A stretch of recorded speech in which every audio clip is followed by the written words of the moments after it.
Hello friends, स्वागत है आपने छोटे से ब्लॉग में। वो है आपने गांव की रोड। देखो रोड है, देखो गांव में सार कर निकला आपने। भारतमाला रोड है, बढ़िया हाईवे रोड। देखो वो अपना गांव गोडो है, दंतौर बस स्टैंड, बीकानेर जिले में। शानदार रोड है, दोहरा धरती के बीच में अगर, वाह जी वाह। रोड हूँ गांव को लुक ही चेंज हो गया।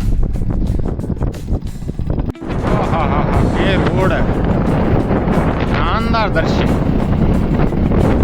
बहुत जोरदार लगा। दोहरा के बीच में अगर भारतमाला रोड, वारी बापूजी, वारी बापूजी।